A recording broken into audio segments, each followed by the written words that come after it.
e incluye dramatizaciones de hechos reales y sus protagonistas. Algunos nombres se cambiaron.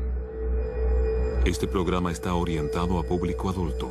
Contiene imágenes que podrían incomodar a algunos televidentes. Se recomienda discreción. Una pareja de ancianos es brutalmente asesinada en Nueva York. Nadie lo comprende, hasta que una clarividente lo experimenta psíquicamente. ¿Qué haces? Sentí su terror que me llegó a través de sus ojos. Luego, repentinamente, me estaba matando. En Ohio, cuando desaparece una joven madre, Jennifer McCready, una clarividente percibe lo que le ha ocurrido y que la víctima supo que iba a morir. Experimentó una violación emocional. Ella supo que iba a morir en sus manos. Cuando las pistas escasean y las respuestas son vagas, los investigadores algunas veces deben recurrir a los clarividentes. Clarividentes. Asesinos conocidos. Colony, Nueva York, un suburbio de la ciudad de Albany.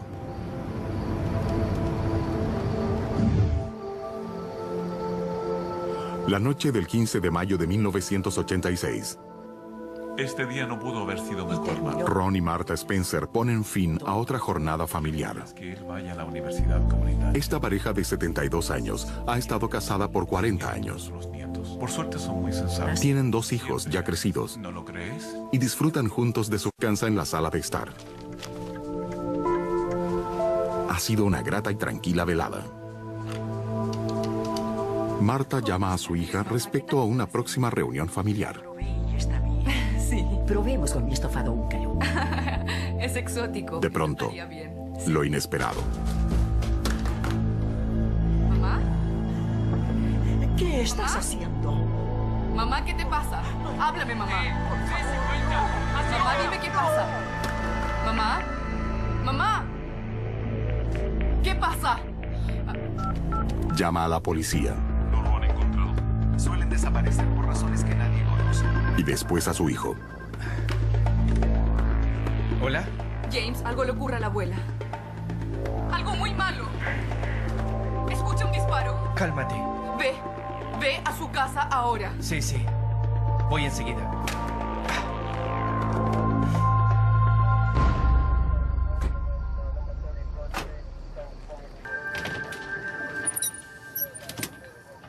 La cerradura de la puerta trasera fue forzada. En espera de acercamiento, cambio. ¡Policía! ¿Hay alguien en casa? Al interior, una escena inimaginable. 120 código 80, asesinato. Posición para disponibilidad de apoyo. Unidad de investigación requerida en sector J3A. Ron y Martha Spencer yacen muertos, con disparos de pistola. Veamos qué tenemos aquí. Fueron baleados. Dígame, ¿qué encontró agente? Son 2 cuerpos. Esto fue quemarropa. El detective de homicidios, teniente Raymond Krolak, trata de explicarse lo que ha ocurrido. No. Al inspeccionar la escena de un crimen, se tiende a pensar que caben 2 posibilidades. Es asesinato o suicidio o un asesinato doble. Debajo del cuerpo del hombre no había arma de ninguna especie. Como tampoco bajo el cuerpo de la mujer. Había que suponer que era asesinato doble. Perímetro de seguridad establecido. Parecía un acto de ejecución. La mujer había recibido el disparo a distancia mínima. Lo mismo en el caso del hombre. Lo único que encontramos fueron 2 cartuchos vacíos de calibre 25. Pero, ¿por qué matar a 2 ancianos? La primera impresión fue de que hubo un intento de robo, con la sorpresa de que había gente. El ladrón optó entonces por dispararles, y no simplemente por huir. Una decisión fatal. No había razón para matar, a menos que las víctimas lo conocieran. Bueno, a quemarropa es letal. No tuvieron... Al parecer, el asesino había huido sin robar nada. Parecía no faltar nada. No había desorden, al menos en la planta baja. La caja fuerte estaba intacta. Nos estableció que faltara algo, salvo quizás una colección de monedas. Estamos interrogando... Los investigadores esperan que alguien haya visto al criminal. Entrevistamos prácticamente a todos los vecinos, asimismo a una cantidad de amistades y parientes de la pareja. Nadie tenía la menor idea. Nada fuera de lo habitual. Muy frustrante. Me llamó como siempre. La hija de los Spencer está en shock. ¿Nada especial? Hablábamos de la próxima cena familiar. No imagina por qué alguien querría matar a sus padres. Ella temía que hubiera pasado algo malo. Eran la clase de personas que jamás molestaban a otros. Le dijo que pasaba algo extraño. Le repito. De pronto, el nieto James Mariani hace una declaración que inquieta a los investigadores. Esto balística. Oiga, ¿esas son balas calibre 25? Central, unidad forense. Uno de mis detectives había salido con 2 cartuchos vacíos en una bolsa de plástico. No había forma que alguien pudiese identificar el calibre de la munición a esa distancia. Ahora nos retiramos de la escena del... Comprendido, patrulla L10. El nieto estaba sereno, no se había perturbado. Muy calmado. Inmediatamente, se convirtió en sospechoso.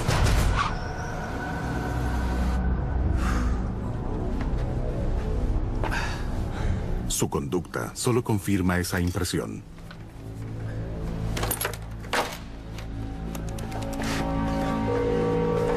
Teniente Ray Krolak. Teniente Krolak, James Mariani. El nieto llamó al otro día exigiendo el testamento. No era una consulta, era una exigencia de él. Le pedí que fuera a verme. Adelante, tome asiento. ¿Qué puedo hacer por usted? Bueno, señor. Quisiera ver el testamento de mi abuelo. Le expliqué que él no figuraba en el testamento. ¿De qué habla? Debe estar bromeando. Tiene que Le mencionar hice en mí. algunas preguntas. ¿Por qué le interesaba tanto? Me respondió que su abuelo le había prometido algún dinero. El hecho es que no iba a recibirlo. Bien, James. ¿Dónde estaba la noche que asesinaron a su abuelo? Estaba en mi casa. No lo han encontrado. Suelen desaparecer por razones que nadie sabe en realidad. Hola. James, algo le ocurre a la abuela. Vamos, ustedes saben eso. El nieto se mostró muy calmado y sereno durante la entrevista. Pasamos unos minutos revisando aspectos. Krolak tiene la impresión de que hay algo que oculta. ¿Se sometería al examen de polígrafo? Claro. Después de un interrogatorio, el operador del polígrafo indica que Mariani dice la verdad cuando afirma no haber disparado a sus abuelos. No se ve ningún arma. Nada en la escena del crimen implica a Mariani. La policía sigue investigando, revisando antecedentes de él y sus amigos y conocidos. Descubren que James Mariani y sus amigos, Kid Snare y Robert Skinner, tienen prontuario delictual que incluye una gran cantidad de robos y que siempre han trabajado juntos. Operaban juntos. El modus operandi de los robos involucraba casas conocidas. Sabían cuándo había ocupantes y cuándo habían salido. De esa forma, cometían sus delitos. Eso correspondía a lo ocurrido en la casa de los abuelos. Krolak cree que los asesinatos fueron motivados por intento de robo. Al parecer, creían que no había nadie en casa, que tenían camino libre. Se equivocaron. Pensamos en 2 sujetos cómplices del nieto y el nieto mismo. Robert Skinner, soy agente de policía. Los 3 fueron interrogados. Todos tenían lo que se presentaba como coartadas válidas. Así es. Nada los vinculaba a la escena del crimen, salvo que conocían a la familia. Robert Skinner dice a los investigadores que la noche del crimen jugaba a los bolos con su novia y sus amigos. Kid Snare afirma que esa noche él también estaba con amigos, que lo confirmarían. Ambas declaraciones parecen verídicas. En esa fase de la investigación, ninguna pista resultó provechosa. Hablamos con gran cantidad de personas, más otras relacionadas con los primeros 3 sospechosos, pero siempre sin resultado. La investigación debió ser suspendida. El caso se archivó. Pasaron años. El teniente Krolak comenzaba a considerarlo sin solución. Pero no podía saber que una clarividente iba a ayudarles. Sentí su terror, su dolor que me llegó a través de sus ojos. Luego, repentinamente, me estaba matando. Es algo espantoso. ¿Qué haces aquí? ¿Qué pasa? Aproximadamente 2 años después del crimen, los hijos de las víctimas fueron a hablar conmigo a la oficina. Bien. Explícalo. Queremos que vea esto. Entonces me mostraron un artículo sobre una clarividente y quisieron saber si me interesaba consultarla para que cooperara en el caso. El nombre de la clarividente es Noreen Renier. Yo jamás había recurrido a una clarividente. No tenía ninguna noción de que fuesen creíbles. Asociaba esa actividad con adivinadores de circo. Nunca había pensado siquiera en ellos. Aunque con escepticismo, el teniente Krolak accede al deseo de la familia. La investigación estaba paralizada. Nada teníamos que perder si intentábamos ese recurso, y algo podría resultar. El artículo sobre Noreen menciona a varias agencias policiales que han usado sus servicios. Contacté una de ellas para saber qué méritos tenía Renier. Hablé con el comandante de la División de Homicidios del Bronx, autor de un libro sobre prácticas de investigaciones criminales. En ese libro hay un capítulo sobre el tema. Había trabajado con Noreen Renier y la consideraba muy creíble. Bien, el comandante Blackburn lo considera un buen Postergué recurso. entonces mis dudas y decidí, correcto, vamos a intentarlo. De acuerdo. Krolak llama a Noreen, quien vive en Charlottesville, suburbio de Virginia. Hola, soy Noreen Renier. Aquí habla el teniente Ray Krolak de la policía. No me de Colorado. extraña encontrar personas escépticas. La llamo en relación a un caso criminal similar a los... Todo policía debe mantener una dosis de escepticismo, pero para cuando yo termine de colaborar en un caso no debe quedar escepticismo alguno. Ya tienen que conocerme, deben saber que puedo cumplir con lo que me comprometo a hacer. Noreen acepta trabajar en el caso. Solo quiere que le confirmen los nombres de las víctimas y nada más. Si hay mucha información, actúa la lógica en tu mente. Ahora, si la información es mínima, trabaja entonces la intuición. La psicología tiene que ponerse en acción. Le dije al detective Krolak que necesitaba algo de los difuntos. Algo que estuvieran usando cuando los asesinaron. Krolak envía el cinturón de Ron y las gafas de Marta. La energía en esos objetos me permite ver más claramente impresiones de los hechos o del desarrollo de los acontecimientos. Noreen usa psicometría para lograr sus visiones. Eso consiste en tocar objetos y captar las impresiones que ellos emiten. Puedo convertirme en la víctima, ver lo que ella veía, y en ocasiones puedo ser yo misma y presenciar los hechos. Ahora tengo las gafas y el cinturón. Bien, procedamos con la entrevista. Conectaré el teléfono al parlante y vamos a grabar.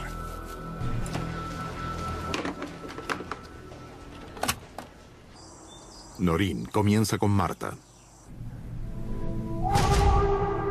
El detective quiso saber qué hacía ella justo en el momento del ataque. Le dije que al parecer hablaba por teléfono. Escuché una voz femenina. ¿Qué tal esa receta? Es una pariente de ella. Marta hablaba con su hija justo antes de su muerte. Me convertí en ella y pude sentir su terror, que me llegó a través de lo que veían sus ojos. Ahora, dígame, ¿qué más ve, Noreen? Alguien entró. Forzó la puerta. Deje el teléfono, suéltelo. Haga lo que le digo. Fue sorprendida mientras hablaba por teléfono. Dime ¿qué estás haciendo aquí? ¿Qué pasa, mamá? Ella lo reconoció inmediatamente. Era un hombre conocido. ¿Qué? Entonces vio el arma. Se aterró y gritó llamando a su esposo. ¡Ayúdame, Ron! El hombre disparó.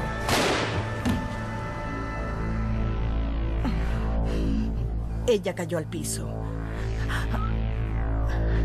Estoy sintiendo su dolor. Una sensación quemante, de horror. Es escalofriante oír los últimos momentos de la víctima, porque Noreen pasa a ser la víctima. ¿Tienes el cinturón, Noreen? Sí.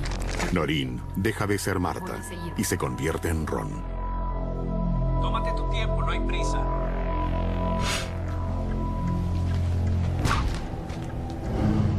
Al tocarlo, pude visualizarlo sentándose a leer un periódico. Luego recordé a su esposa, aterrada y llamándolo a gritos. ¡Ayúdame, Ron! Visualicé que se ponía de pie, tomaba algo y se dirigía a la cocina. ¿Qué haces tú aquí? ¿Qué?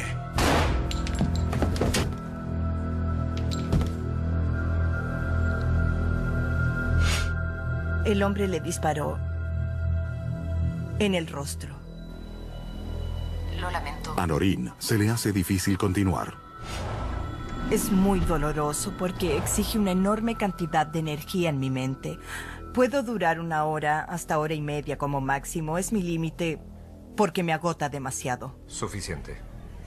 Ellos decidieron finalizar la sesión, pero optaron por realizar otra. Esta vez, los investigadores viajan a la casa de Noreen en Virginia para una sesión en persona. Tenemos evidencia, pero los sospechosos tienen buenas cualidades. Necesitan identificar al asesino. Relájate bien, Noreen, y cuéntanos. ¡Ayúdame, Ron! Una vez más, Noreen experimenta las muertes de Ron y Martha Spencer.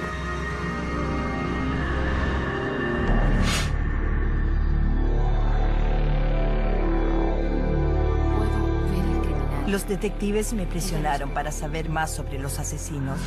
En la mente de Martha leí que un pariente los había invitado a cenar y el asesino había estado entre ellos. El sujeto tiene casi 30 años. Eso creo. Calculé una estatura de 1,78 m. Había hablado con Ron sobre unas reparaciones en la casa. En la cocina. La policía sabe que el sospechoso Robert Skinner había asistido a una cena familiar y después había ayudado a Ron a poner azulejos en la cocina. Yo iré a ver el auto. Es posible que salgas y veas... Intentan que Noreen les dé el número de matrícula del criminal. Del auto mirando la placa matrícula. Y el teniente Krolak oye algo totalmente inesperado. Cuando volvimos al hotel y escuchamos la grabación, lo más sorprendente fue que cuando nos dictaba el número de la matrícula se escuchó una voz que dijo, ¡no! Primero una inicial. No sé si es N o I. Grabadora nueva, micrófono nuevo, puertas y ventanas cerradas. No habían otras voces, pero esa surgió claramente. No. I o... A mí me asustó. No sé qué fue, pero está grabada. Creo que esto es suficiente. Sí, tenemos unas fotos que queremos... Noreen hace un último intento para identificar al asesino. Habíamos llevado 10 fotografías, entre las que había 3 de quienes creíamos sospechosos. Dimos las fotos a Noreen para ver si le causaban alguna reacción psíquica. Coloqué las fotos en la mesa boca abajo para que no viese las caras. Ella las revisó tocándolas, cambiándolas de posición. Estas son las 3 caras de los Las di hombres. vuelta. Eran Robert Skinner, Kitzner, el nieto James Mariani. Eran justamente los 3 sospechosos que teníamos. No sé cómo pudo hacer eso. No había nombres. Ella no las vio antes.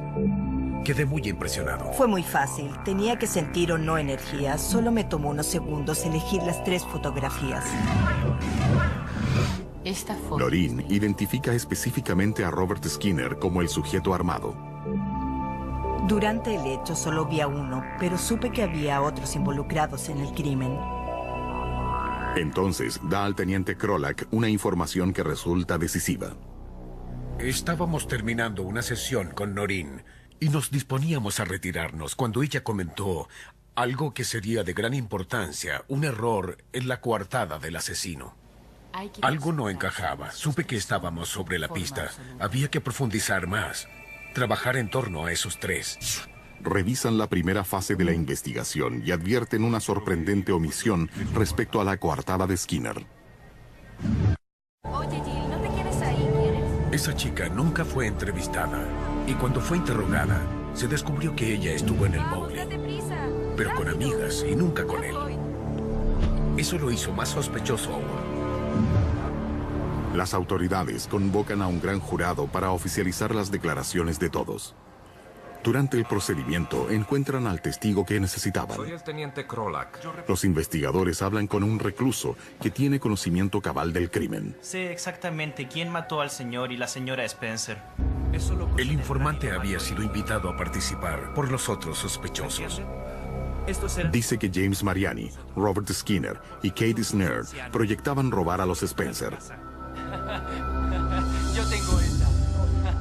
Pero entonces, Skinner mostró una pistola que usaría si algo salía mal. Un calibre pequeño, idiota. Vamos caminando. Él se negó. No quiso ir porque iban a usar un arma. No le interesaba involucrarse y se apartó del grupo. Prestó testimonio ante el jurado y en el juicio fue un testigo clave de la fiscalía. En septiembre de 1992, un jurado determina que James Mariani, Robert Skinner y Kate Snare son culpables con agravantes de asesinato en segundo grado y robo en primer grado. Reciben condenas que van desde 40 años a cadena perpetua. Los asesinatos de Ron y Martha Spencer pudieron haber quedado impunes de no ser por la ayuda de la clarividente Noreen Ranier. Después de 2 años, todo... El teniente Raymond Krolak recurrió a la clarividente con escepticismo. Las sesiones con Noreen abrieron mis ojos y me transformaron en creyente. Todo lo que nos dijo fue correctamente verificado. ¿Por qué no usar clarividentes? ¿Qué hay de malo? Yo diría a los escépticos, no digan que no creen hasta intentarlo. Y ver si les sirve o no. Posterguen el prejuicio. Belpre. Un pueblo histórico de 7,000 habitantes junto al río Ohio. Un lugar ideal para familias tradicionales. Habrá reunión en El agente patrullero Jack McCready y su esposa Jennifer, enfermera titulada, formaron su hogar en Belpre con 2 hijos pequeños. Los padres de Jennifer, Tom y Janet Barrett, viven también en el pueblo y todos se reúnen cada vez que pueden hacerlo. Es el mejor yerno. Venían con frecuencia, generalmente para comer porque él debía ir a trabajar. Desde las 3 hasta la medianoche él siempre se marchaba y ella se quedaba o iba a atender a sus niños. Gracias por el almuerzo. Era una vida tranquila, sencilla, hasta el 19 de septiembre de 1996. Esa mañana, la central de despacho policial recibe una llamada. Jack, ¿cómo estás? Acabo de hablar con el jefe. Jack McCready informa que su esposa ha desaparecido. No la encuentro. Dice que gran parte de su ropa y su camioneta no están. No dejó mensaje ni nada parecido. La despachadora, Monty Tanner, comenta. Me preocupa mucho porque encontré su anillo de bodas. Su anillo estaba en la cocina. No se había presentado a trabajar y él quería denunciar el caso de desaparición. Despaché a un agente a su casa para el informe preliminar. Tenía mis sospechas, pero no... Jack cree que Jennifer huyó con otro hombre, de modo que quizás no deba hacer la denuncia después de todo. Creo que eso es lo importante. Pero siguiendo el procedimiento, el agente anota la información para que actúen los investigadores. Lo lamento mucho, Jack. No pierdas la esperanza. Esa tarde, en la clínica veterinaria de los Barrett, Janet y Tom cumplen con el trabajo de un día como tantos otros. Tengo que hablar con... Pero nada tiene de normal. Jack vino a la consulta a eso de las 3 y nos dijo, ella se fue. Así de simple. Luego dijo, no puedo encontrarla. Se llevó una gran cantidad de dinero y ropa y se fue. Sabíamos que no tenía mucho dinero y que ella jamás se habría ido abandonando a sus 2 hijos. Sospechamos enseguida que algo andaba mal. Sí, tal como te dije. Janet había hablado con Jennifer la noche anterior. Me llamaba todos los días para decirme buenas noches. Bien, mamá. Me voy. Y esa noche hablé con ella. Adiós. Más o menos a las 9. Buenas noches. Fue la última vez que hablé con ella. Los Barrett no creen que Jennifer se haya escapado. Hicimos unos volantes, llamamos a las líneas aéreas y a todos los que pensamos que podrían saber algo sobre su desaparición. Pero nadie tiene el más mínimo indicio sobre Jennifer. Comienzan a sentir temor. Nunca olvidaré el día en que nos... Ida Walker es jefe de la policía de Belpre.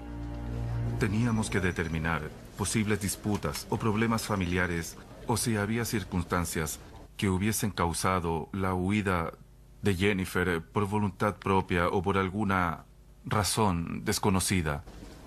La he buscado en todas partes. El patrullero Jack McCready acude a la estación para hablar con un detective. La policía, claro.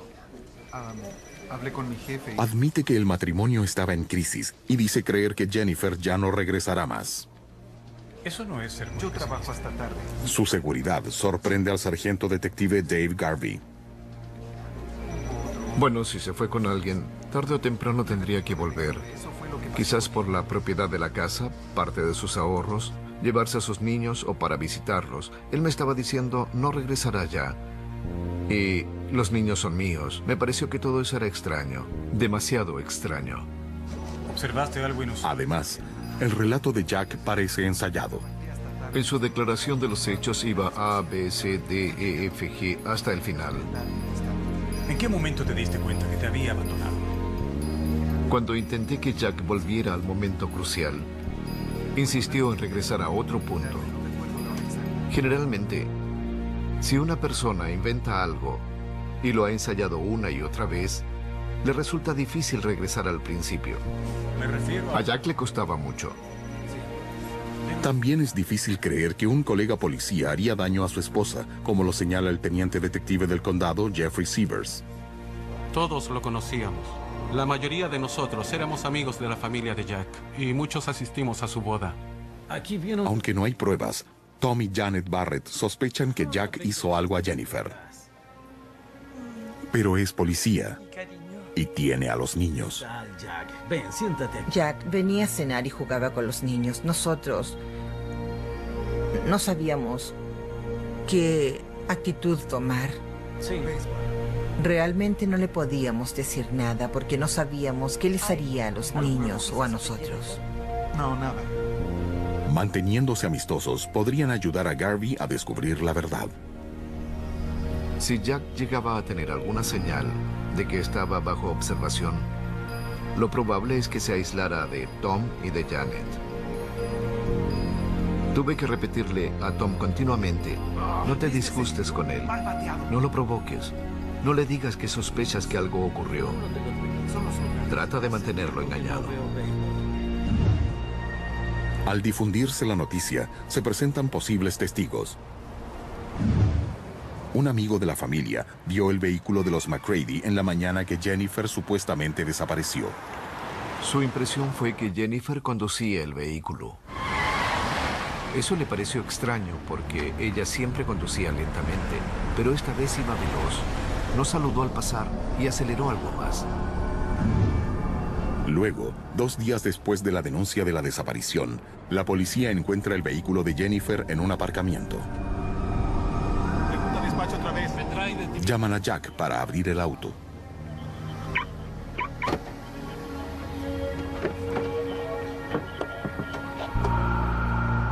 El interior del vehículo no contenía indicios de lo que hubiese ocurrido, sobre todo porque nada indicaba algún rastro de Jennifer. Nada sugería que estuviese viva, como tampoco que podría haber muerto. Ya que no había evidencias, la policía deja que Jack se lleve el vehículo a casa. Tiene una teoría de por qué estaba aparcado ahí. Según nos dijo, ella había ido hasta allá para juntarse con alguien. Y luego se había marchado con esa persona. Nosotros no le creímos. Sabíamos que no podía ser. Pasada una semana, Jack solicita el divorcio alegando abandono. Pasan los días sin noticia alguna de Jennifer y sin pistas para investigar.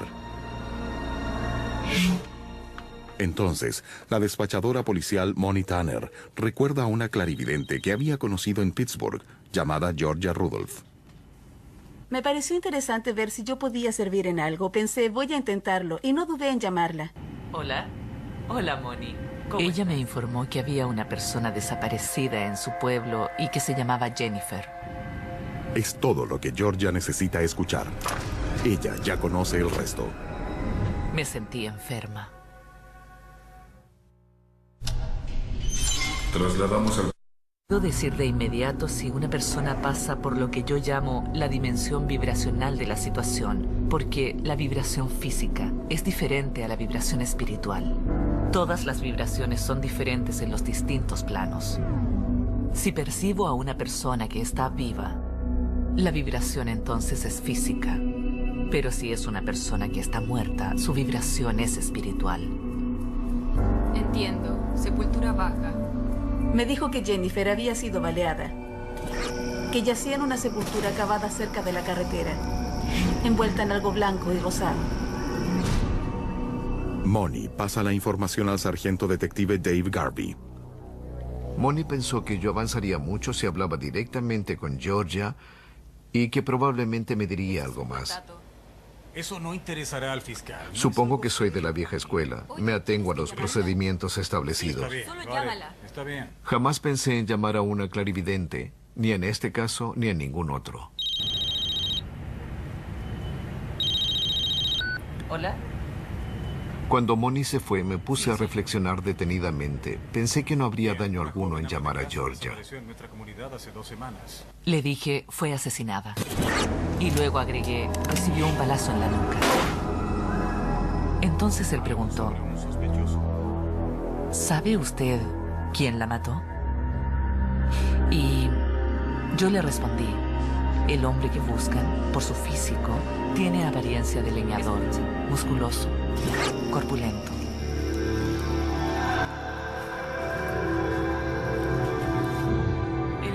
Georgia me había comentado en una oportunidad que presentía que el autor del crimen bien podría llamarse Jack.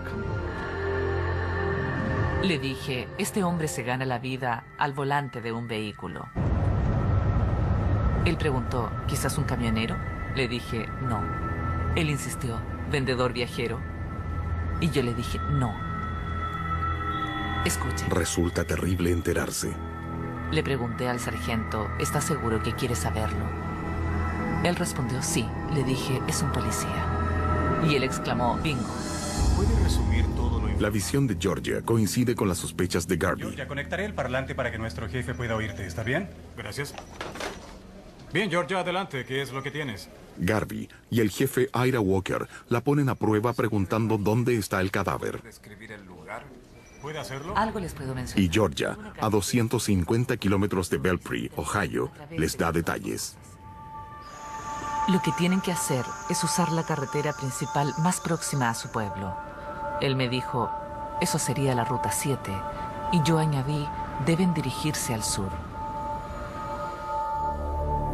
Allí encontrarán otro pueblo, que se llama Torch. Él exclamó, Torch, Ohio. Nos dio una numeración de 3 dígitos. Esos eran 298, 982, 829. Y añadió, deben poner esos números en orden. No puedo darles el orden exacto, pero todo esto tiene algo que ver con su muerte. No hubo problema para determinar la zona, y resultó que el número era exacto. Al sur de Belpre, cerca del pueblo rural de Torch, está la carretera secundaria 298. Luego de ver esos números, entren a ese camino y retrocedan unos 400 metros. Encontrarán un camino menor que va subiendo por la colina y dobla. Siguiendo por ahí, hallarán el cuerpo de Jennifer McGrady.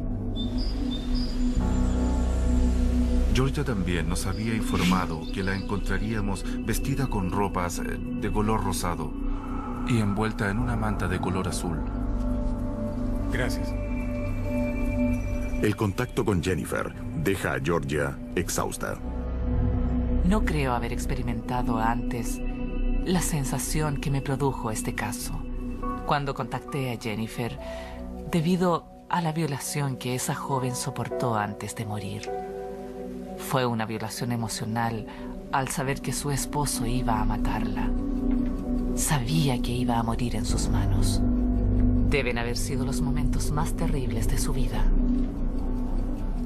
No es posible conocer. Walker y Garvey continúan escépticos.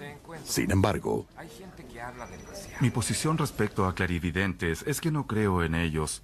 Son como cualquier otro testigo. Nosotros solo investigamos lo que ellos declaran. Es una pista y hay que investigarlas todas. No me parece que hago mi trabajo por los deudos o por las víctimas, si no investigo toda pista que obtenga. Si una clarividente me da una pista, yo la investigo. Pero antes que la policía disponga de agentes para esa búsqueda, la noticia del caso llega a una amiga de Georgia, Kathy Wyndham, quien vive en Belpre.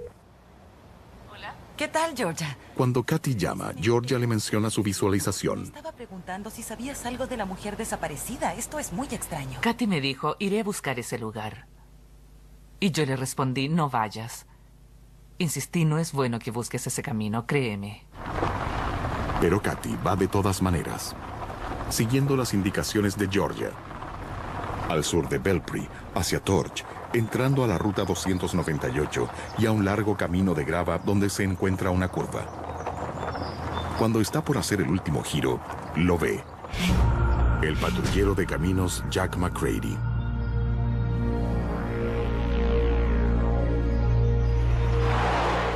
Cuando mi amiga llamó otra vez y me dijo que había visto a Jack McCready en ese camino rural, me quedé absolutamente impresionada. Temí lo peor por ella. También me emocioné porque supe que ahora podrían hallarla. Mi amiga sabía exactamente cómo llegar al lugar. ¿Dónde está el detective? Por ese pasillo. Gracias. Kathy va enseguida a la policía de Belpre para informar lo que vio. Información para usted sobre el caso. En Ohio, la patrulla de caminos no tiene jurisdicción sobre carreteras privadas. El hecho que un patrullero viniese saliendo de ese camino privado sería demasiado irregular. Bien, Severs, ahora tenemos... El sargento detective Garvey y el teniente detective Jeffrey Severs tienen que inspeccionar el lugar. Pero deben asegurarse que McCready no regrese allí en otra visita. Sigue con el supervisor de Mariana Post. Sí, no hay problema. Llaman al supervisor de McCready. Está bien. Y le piden un favor. Sí, puedo retenerlo. Muy bien. El comandante de asignaciones pudo mantener a Jack McCready fuera de la zona, enviándolo a patrullar a otra locación. Garvey, Walker y Severs van a la zona visualizada por Georgia y descubierta por Kathy. Encontramos huellas de una excavación reciente.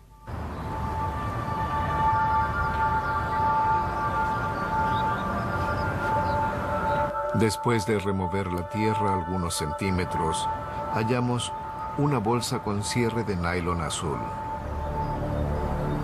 ¿Qué te parece? Creo que la encontramos.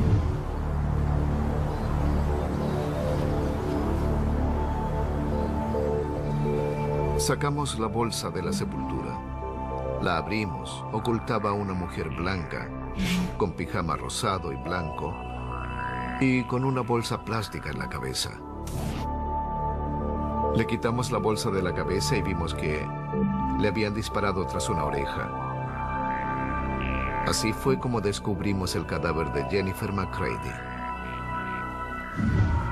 Al menos ahora, los Barretts saben qué sucedió. Después de 10 días, sospechábamos que ese sería el desenlace. Encontraron. Esos días fueron muy duros, porque sabíamos que estábamos investigando a un amigo en el departamento. Por aquí, Jack, vamos. Tengo detectives que fueron muy buenos amigos de Jack y Jennifer. Esto sería difícil. Han encontrado a Jennifer. Ahora necesitan la evidencia para encerrar al asesino. Pero el sospechoso sabe mucho sobre evidencias.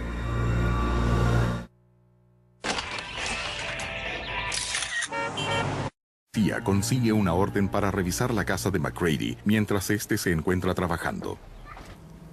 El interior de la casa está muy limpio. Nunca encontramos en la casa lo que llamaríamos escena del crimen. No había lugar alguno que pudiésemos tomar como el escenario del disparo. Recurrimos a toda clase de sistemas para detectar rastros de sangre de la casa, pero no logramos nada de eso. Vengan acá, encontré algo. En un basurero se encuentran algunas pistas. hallamos varias botellas vacías de lejía en el basurero. En muchos casos criminales, la lejía sirve para eliminar algún rastro de sangre. Es buena para limpiar sangre y ADN. Las autoridades comprenden que como policía, McCready sabe borrar sus huellas criminales. O eso cree él. Descubren un techo falso en el garage y un bolso oculto que contiene la licencia de conducir de Jennifer y que Jack había dicho que ella llevaba consigo. Allí una 38. También encuentran un Magnum 357. Mira cómo está. El interior del cañón había sido limado para borrar todas las huellas de bala. También encontramos virutas metálicas dentro de la bolsa de una aspiradora en la casa de Jack. Esa viruta es del cañón. McCready sabía que un arma alterada así no serviría de nada en pruebas balísticas. Ponlas ahí, vamos a fotografiar todo. En el galpón, zapatos enlodados y herramientas. Nada inusual, salvo en este caso. Notamos que el color del barro no correspondía al de la tierra en torno a la casa, de modo que lo probable es que se hubiese adherido los zapatos en otro lugar. Teníamos muestras de tierra de la sepultura, la comparamos con las de los zapatos y eran del mismo tipo y color.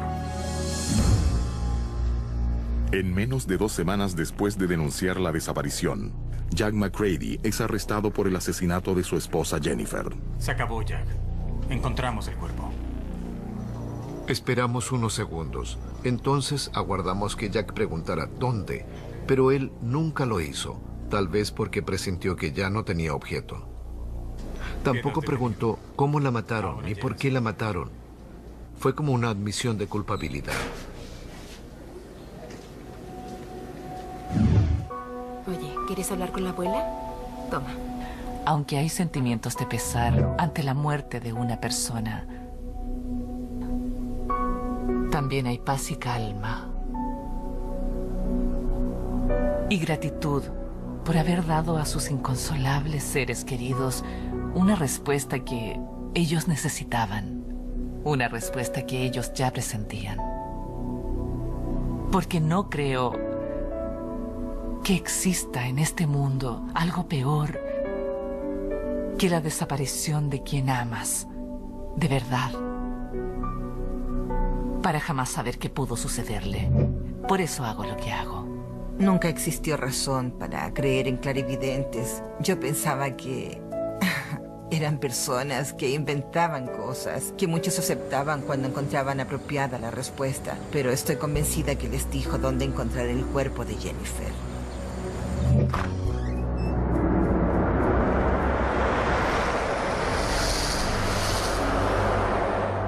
Janet y Tom Barrett esperan que la terrible muerte de su hija haya dejado una lección. El que tenga conflictos en su matrimonio es mejor que haga algo. Que no piense que puede cambiar a esa persona porque no podrá hacerlo. Esas cosas no ocurren. El 15 de agosto de 1997, un jurado declaró que Jack McCready, agente de la ley, había matado a su esposa. Mientras sus hijos dormían, llevó a la madre a una parte remota del condado y trató de cubrir las huellas. Convicto de asesinato, Jack McCready fue sentenciado a prisión de por vida. 2 familias destrozadas por asesinos conocidos. ¡No! Una pareja de ancianos muerta por la codicia de un pariente. Una joven madre asesinada por su esposo sin motivo aparente. Crímenes impensables cometidos por quienes debieron amarles realmente.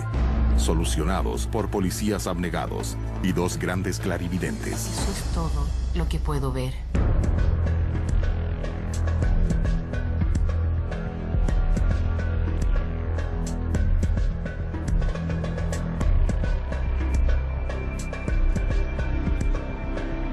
Estuvo en el bowling, pero con amigas y nunca con él. Eso lo hizo más sospechoso aún. Las autoridades convocan a un gran jurado para oficializar las declaraciones de todos. Durante el procedimiento, encuentran al testigo que necesitaban. Soy el teniente Krolak. Los investigadores hablan con un recluso que tiene conocimiento cabal del crimen. Sé exactamente quién mató al señor y la señora Spencer. El informante había sido invitado a participar por los otros sospechosos. Dice que James Mariani, Robert Skinner y Kate Snare proyectaban robar a los Spencer. Yo tengo esta. Pero entonces, Skinner mostró una pistola que usaría si algo salía mal. Calibre pequeño, idiota. Vamos caminando. Él se negó. No quiso ir porque iban a usar un arma. No le interesaba involucrarse y se apartó del grupo. Prestó testimonio ante el jurado y en el juicio fue un testigo clave de la fiscalía. En septiembre de 1992, un jurado determina que James Mariani, Robert Skinner y Kate Snare son culpables con agravantes de asesinato en segundo grado y robo en primer grado.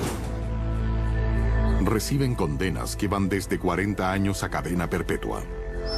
Los asesinatos de Ron y Martha Spencer pudieron haber quedado impunes de no ser por la ayuda de la clarividente Noreen Ranier. Después de 2 años, todo... El teniente Raymond Krolak recurrió a la clarividente con escepticismo. Las sesiones con Noreen abrieron mis ojos y me transformaron en creyente. Todo lo que nos dijo fue correctamente verificado.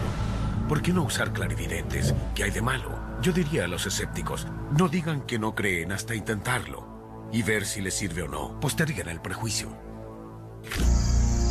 Belpre. Un pueblo histórico de 7,000 habitantes junto al río Ohio. Un lugar ideal para familias tradicionales. Habrá reunión en El agente patrullero Jack McCready y su esposa Jennifer, enfermera titulada, formaron su hogar en Belpre con 2 hijos pequeños. Los padres de Jennifer, Tom y Janet Barrett, viven también en el pueblo y todos se reúnen cada vez que pueden hacerlo. Es el mejor hierro. Venían con frecuencia, generalmente para comer porque él debía ir a trabajar. Desde las 3 hasta la medianoche, él siempre se marchaba y ella se quedaba o iba a atender a sus niños. Gracias por el almuerzo. Era una vida tranquila, sencilla, hasta el 19 de septiembre de 1996. Esa mañana, la central de despacho policial recibe una llamada. Jack, ¿cómo estás? Perturbado. Muy calmado. Inmediatamente se convirtió en sospechoso.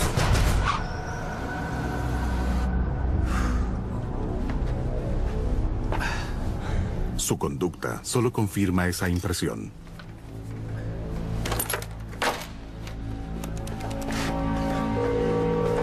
Teniente Ray Krolak. Teniente Krolak, James Mariani. El nieto llamó al otro día exigiendo el testamento. No era una consulta, era una exigencia de él. Le pedí que fuera a verme. Adelante, tome asiento. ¿Qué puedo hacer por usted? Bueno, señor. Quisiera ver el testamento de mi abuelo. Le expliqué que él no figuraba en el testamento. ¿De qué habla? Debe estar bromeando. Tiene que Le mencionar hice el algunas preguntas. ¿Por qué le interesaba tanto? Me respondió que su abuelo le había prometido algún dinero. El hecho es que no iba a recibirlo. Bien, James. ¿Dónde estaba la noche que asesinaron a su abuelo? Estaba en mi casa. ¿No lo han encontrado? Suelen desaparecer por razones que nadie sabe en realidad. Hola. James, algo le ocurre a la abuela. Vamos, ustedes saben eso. El nieto se mostró muy calmado y sereno durante la entrevista. Pasamos unos minutos revisando aspectos. Krolak tiene la impresión de que hay algo que oculta. ¿Se sometería al examen de polígrafo? Claro. Después de un interrogatorio, el operador del polígrafo indica que Mariani dice la verdad cuando afirma no haber disparado a sus abuelos. No se ve ningún arma. Nada en la escena del crimen implica a Mariani. La policía sigue investigando, revisando antecedentes de él y sus amigos y conocidos. Descubren que James Mariani y sus amigos, Kate Snare y Robert Skinner, tienen prontuario delictual que incluye una gran cantidad de robos y que siempre han trabajado juntos. Operaban juntos, El modus operandi de los robos involucraba casas conocidas. Sabían cuándo había ocupantes y cuándo habían salido. De esa forma, cometían sus delitos. Eso correspondía a lo ocurrido en la casa de los abuelos. Krolak cree que los asesinatos fueron motivados por intento de robo. Al parecer, creían que no había nadie en casa, que tenían camino libre. Se equivocaron. Pensamos en dos sujetos cómplices del nieto y el nieto mismo. Robert Skinner, soy agente de policía. Los tres fueron interrogados. Todos tenían lo que se presentaba como coartadas válidas. Nada los vinculaba a la escena del crimen, salvo que conocían a la familia. Robert Skinner dice a los centímetros, hallamos una bolsa con cierre de nylon azul. ¿Qué te parece? Creo que la encontramos.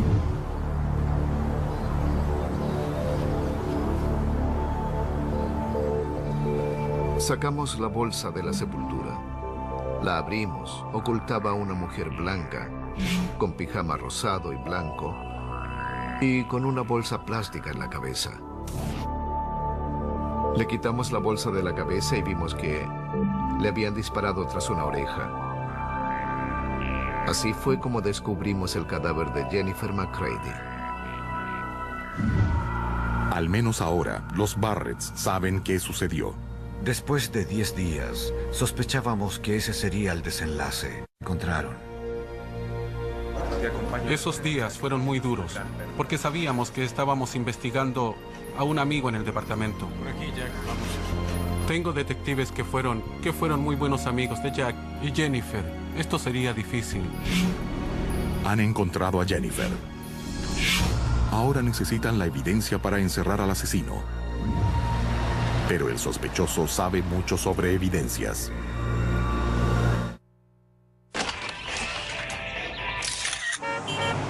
Tía consigue una orden para revisar la casa de McCready mientras este se encuentra trabajando. El interior de la casa está muy limpio. Nunca encontramos en la casa lo que llamaríamos escena del crimen. No había lugar alguno que pudiésemos tomar como el escenario del disparo. Recurrimos a toda clase de sistemas para detectar rastros de sangre de la casa, pero no logramos nada de eso. Vengan acá, encontré algo. En un basurero se encuentran algunas pistas. Hallamos varias botellas vacías de lejía en el basurero. En muchos casos criminales, la lejía sirve para eliminar algún rastro de sangre. Es buena para limpiar sangre y ADN. Las autoridades comprenden que como policía, McCready sabe borrar sus huellas criminales. O eso cree él. Descubren un techo falso en el garage y un bolso oculto que contiene la licencia de conducir de Jennifer y que Jack había dicho que ella llevaba consigo. Allí una 38. También encuentran un Magnum 357. Mira cómo está. El interior del cañón había sido limado para borrar todas las huellas de bala. También encontramos virutas metálicas dentro de la bolsa de una aspiradora en la casa de Jack. Esa viruta es del cañón. McCready sabía que un arma alterada así no serviría. A cenar, y el asesino había estado entre ellos. El sujeto tiene casi 30 años. Eso creo. Calculé una estatura de 1,78 m. Había hablado con Ron sobre unas reparaciones en la casa. En la cocina. La policía sabe que el sospechoso Robert Skinner había asistido a una cena familiar y después había ayudado a Ron a poner azulejos en la cocina. Yo iré a ver el auto. Es posible que salgas y veas... Intentan que Noreen les dé el número de matrícula del criminal. Del auto mirando la placa matrícula. Y el teniente Krolak oye algo totalmente inesperado. Cuando volvimos al hotel y escuchamos la grabación, lo más sorprendente fue que cuando nos dictaba el número de la matrícula se escuchó una voz que dijo, ¡no! Primero una inicial. No sé si es N o I. Grabadora nueva, micrófono nuevo, puertas y ventanas cerradas. No habían otras voces, pero esa surgió claramente. No. I o... A mí me asustó. No sé qué fue, pero está grabada. Creo que esto es suficiente. Sí, tenemos unas fotos que queremos... Noreen hace un último intento para identificar al asesino. Habíamos llevado 10 fotografías, entre las que había 3 de quienes creíamos sospechosos. Dimos las fotos a Noreen para ver si le causaban alguna reacción psíquica. Coloqué las fotos en la mesa boca abajo para que no viese las caras. Ella las revisó tocándolas, cambiándolas de posición. Estas son las 3 caras de los Las di hombres. vuelta. Eran Robert Skinner, Kitzner, el nieto James Mariani. Eran justamente los 3 sospechosos que teníamos. No sé cómo pudo hacer eso. No había nombres. Ella no las vio antes. Quedé muy impresionado. Fue muy fácil. Tenía que sentir o no energía. Solo me tomó unos segundos elegir las 3 fotografías. Esta foto. Noreen identifica específicamente a Robert Skinner como el sujeto armado. Durante el hecho solo vi a uno, pero supe que había otros involucrados en el crimen. Entonces da al teniente Krolak una información que resulta decisiva. Estábamos terminando una sesión con Noreen y nos disponíamos a retirarnos cuando ella comentó algo que sería de gran importancia, un error en la coartada del asesino. Algo no encajaba. Supe que estábamos sobre la pista. Había que profundizar más. Trabajar en torno a esos 3. Revisan la primera fase de la investigación y advierten una sorprendente omisión respecto a la coartada de Skinner. Oye, Jill, ¿no te quieres ahí, quieres? Esa chica nunca fue entrevistada. Su anillo de bodas. Su anillo estaba en la cocina. No se había presentado a trabajar y él quería denunciar el caso de desaparición. Despaché a un agente a su casa para el informe preliminar. Tenía mis sospechas, pero no... Jack cree que Jennifer huyó con otro hombre, de modo que quizás no deba hacer la denuncia después de todo. Creo que eso es lo importante. Pero siguiendo el procedimiento, el agente anota la información para que actúen los investigadores. Lo lamento mucho, Jack. No pierdas la esperanza. Esa tarde, en la clínica veterinaria de los Barrett, Janet y Tom cumplen con el trabajo de un día como tantos otros. Tengo que hablar con... Pero nada tiene de normal. Jack vino a la consulta a eso de las 3. Y nos dijo, ella se fue. Así de simple. Luego dijo, no puedo encontrarla. Se llevó una gran cantidad de dinero y ropa y se fue. Sabíamos que no tenía mucho dinero y que ella jamás se habría ido abandonando a sus 2 hijos. Sospechamos enseguida que algo andaba mal. Sí, tal como te dije. Janet había hablado con Jennifer la noche anterior. Me llamaba todos los días para decirme buenas noches. Bien, mamá. Me voy. Y esa noche hablé con ella. Adiós. Más o menos a las 9. Buenas noches. Fue la última vez que hablé con ella. Los Barrett no creen que Jennifer se haya escapado. Hicimos unos volantes, llamamos a las líneas aéreas y a todos los que pensamos que podrían saber algo sobre su desaparición. Pero nadie tiene el más mínimo indicio sobre Jennifer. Comienzan a sentir temor.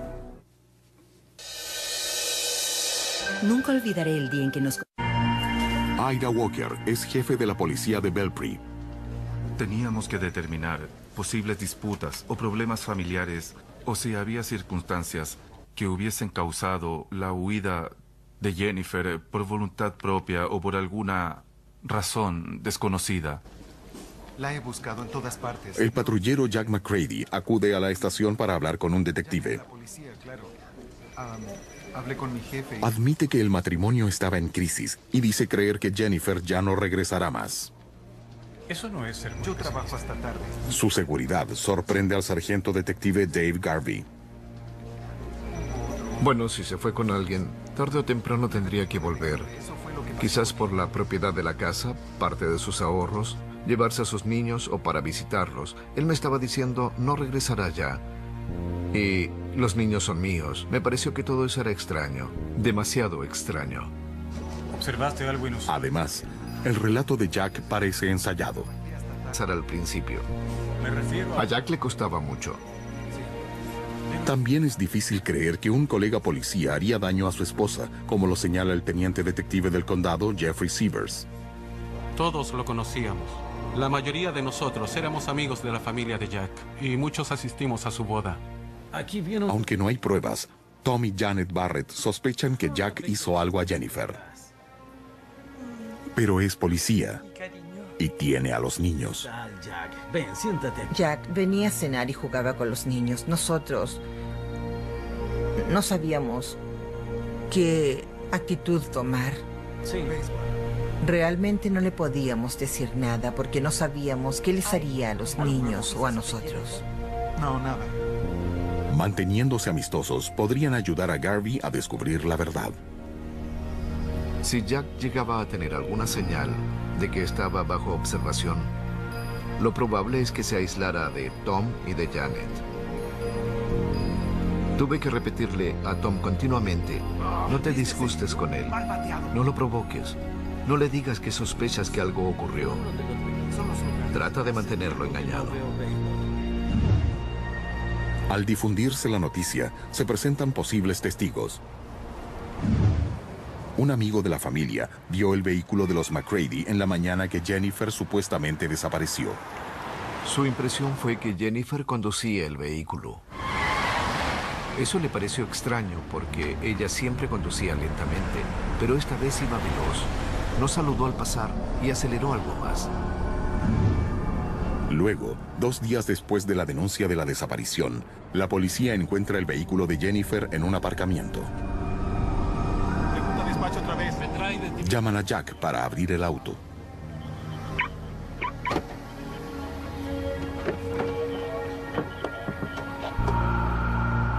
El interior del vehículo no contenía indicios de lo que hubiese ocurrido, sobre todo porque nada indicaba algún rastro de Jennifer. Nada sugería que estuviese viva, como tampoco que podría haber muerto. Ya que no había evidencias, la policía deja que Jack se lleve el vehículo a casa. Tiene una teoría de por qué estaba aparcado ahí. Según nos dijo, ella había ido hasta allá para juntarse con alguien y luego se había marchado con esa persona. Nosotros no le creímos. Sabíamos que no podía ser. Pasada una semana, Jack solicita el divorcio alegando abandono. Pasan los días sin noticia alguna de Jennifer y sin pistas para investigar. Entonces, la despachadora policial Monty Tanner recuerda a un que vio. En Ohio, la patrulla de caminos no tiene jurisdicción sobre carreteras privadas. El hecho que un patrullero viniese saliendo de ese camino privado sería demasiado irregular. Bien, Severs, ahora tenemos... El sargento detective Garvey y el teniente detective Jeffrey Severs tienen que inspeccionar el lugar. Pero deben asegurarse que McCready no regrese allí en otra visita. Viene con el supervisor de Mariana Post. Sí, no hay problema. Llaman al supervisor de McCready. Está bien. Y le piden un favor. Sí, puedo retenerlo. Muy bien. El comandante de asignaciones pudo mantener a Jack McCready fuera de la zona, enviándolo a patrullar a otra locación. Garvey, Walker y Severs van a la zona visualizada por Georgia y descubierta por Kathy. Encontramos huellas de una excavación reciente.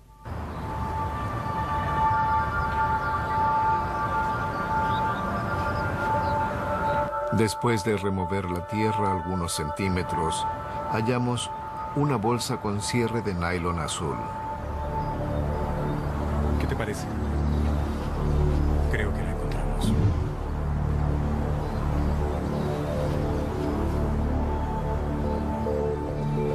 Sacamos la bolsa de la sepultura. La abrimos. Ocultaba a una mujer blanca, con pijama rosado y blanco, y con una bolsa plástica en la cabeza. Le quitamos la bolsa de la cabeza y vimos que le habían disparado tras una oreja. Así fue como descubrimos el cadáver de Jennifer McCready. Al menos ahora, los Barretts saben qué sucedió. Después de 10 días, sospechábamos que ese sería el desenlace. Encontraron.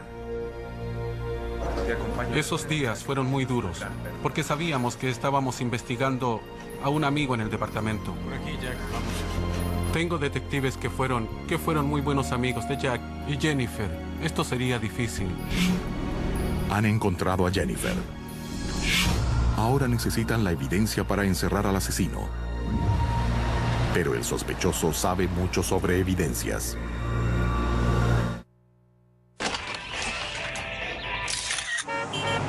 Tía consigue una orden para revisar la casa de McCready mientras este se encuentra trabajando. El interior de la casa está muy limpio. Nunca encontramos en la casa lo que llamaríamos escena del crimen. No había lugar alguno que pudiésemos tomar como el escenario del disparo. Recurrimos a toda clase de sistemas para detectar rastros de sangre de la casa, pero no logramos nada de eso. Jennifer había sido baleada, que yacía en una sepultura cavada cerca de la carretera, envuelta en algo blanco y rosado. Moni pasa la información al sargento detective Dave Garvey. Moni pensó que yo avanzaría mucho si hablaba directamente con Georgia y que probablemente me diría algo más. Eso no interesará al fiscal. Supongo que soy de la vieja escuela. Me atengo a los procedimientos establecidos. Está bien, Solo lo haré. llámala. Está bien. Jamás pensé en llamar a una clarividente, ni en este caso ni en ningún otro. ¿Hola? Cuando Moni se fue, me puse a reflexionar detenidamente. Pensé que no habría daño alguno en llamar a Georgia. Desapareció en nuestra comunidad hace 2 semanas. Le dije, fue asesinada. Y luego agregué, recibió un balazo en la nuca. Entonces él preguntó, ¿sabe usted quién la mató? Y yo le respondí, el hombre que buscan, por su físico, tiene apariencia de leñador, musculoso, corpulento.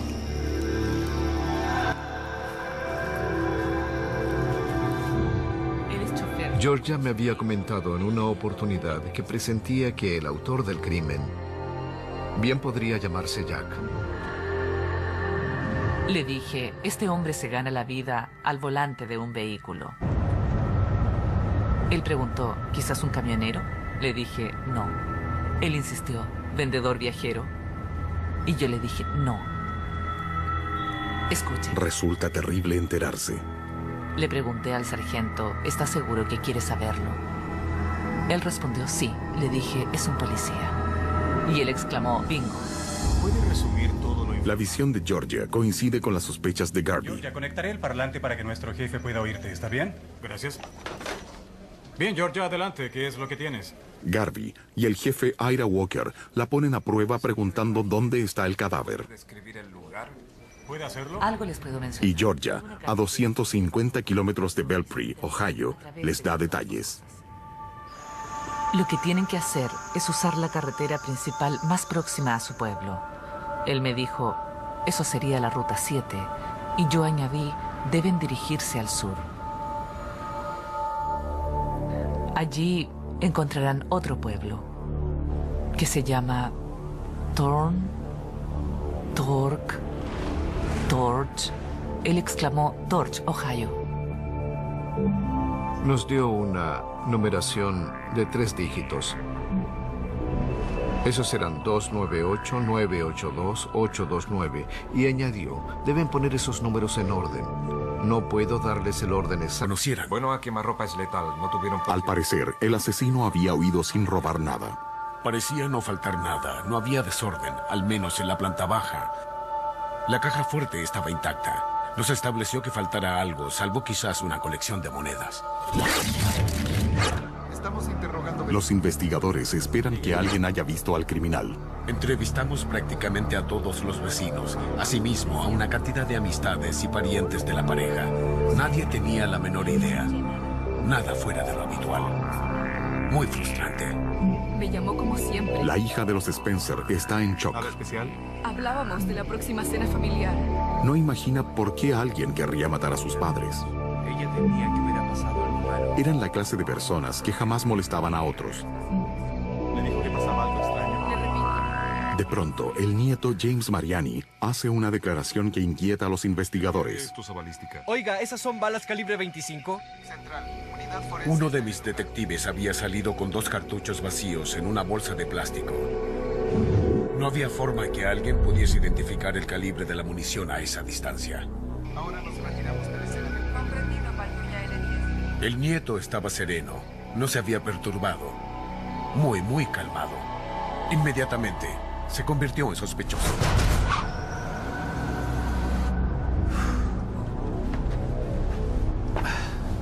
Su conducta solo confirma esa impresión.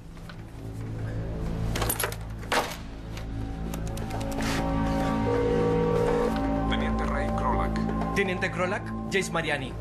El nieto llamó al otro día exigiendo el testamento. No era una consulta, era una exigencia de él. Le pedí que fuera a verme. Adelante, tome asiento. ¿Qué puedo hacer por usted? Bueno, señor. Quisiera ver el testamento de mi abuelo. Le expliqué que él no figuraba en el testamento. ¿De qué habla? Debe estar bromeando. Tiene que Le mencionar hice en él. algunas preguntas. ¿Por qué le interesaba tanto? Me respondió que su abuelo le había prometido algún dinero. El hecho es que no iba a recibirlo. Bien, James. ¿Dónde estaba la noche que asesinaron a su abuelo? Estaba en mi casa. No lo han encontrado. Suelen desaparecer por razones que nadie sabe en realidad. Hola. James, algo le ocurre a la abuela. Vamos, ustedes saben eso. El nieto se mostró muy calmado y sereno durante la entrevista. Pasamos unos minutos revisando aspectos. Krolak tiene la impresión de que hay algo que oculta. ¿Se sometería al examen de polígrafo? Claro. Después de un interrogatorio, el operador del polígrafo indica que Mariani dice la verdad cuando afirma no haber disparado a sus... Buenas noches. Fue la última vez que hablé con ella. Los Barrett no creen que Jennifer se haya escapado.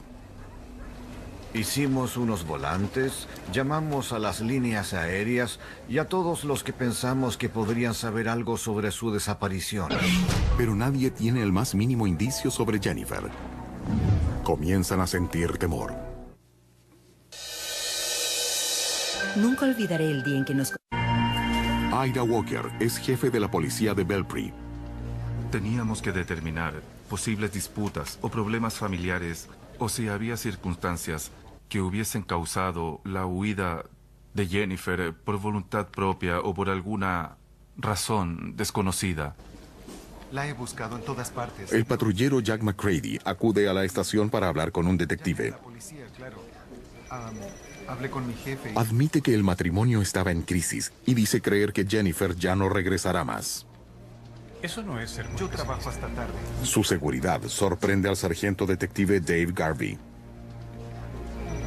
Bueno, si se fue con alguien, tarde o temprano tendría que volver. Quizás por la propiedad de la casa, parte de sus ahorros, llevarse a sus niños o para visitarlos. Él me estaba diciendo, no regresará ya. Y los niños son míos. Me pareció que todo eso era extraño. Demasiado extraño. ¿Observaste algo inusual? Además, el relato de Jack parece ensayado. En su declaración de los hechos iba A, B, C, D, E, F, G hasta el final. ¿En qué momento te diste cuenta que te había abandonado? Cuando intenté que Jack volviera al momento crucial, insistió en regresar a otro punto. Generalmente, si una persona inventa algo y lo ha ensayado una y otra vez, le resulta difícil regresar al principio. Me refiero A Jack le costaba mucho.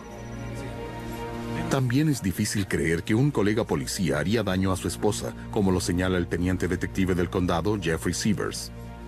Todos lo conocíamos. La mayoría de nosotros éramos amigos de la familia de Jack y muchos asistimos a su boda. Aquí viene Aunque no hay pruebas, Tom y Janet Barrett sospechan que Jack hizo algo a Jennifer. Pero es policía y tiene a los niños. Jack. Ven, siéntate aquí. Jack venía a cenar y jugaba con los niños. Nosotros no sabíamos qué actitud tomar. Sí. Realmente no le podíamos decir nada porque no sabíamos qué les haría a los niños o a nosotros. No, nada. Manteniéndose amistosos, podrían ayudar a Garvey a descubrir la verdad. Si Jack llegaba a tener alguna señal de que estaba bajo observación,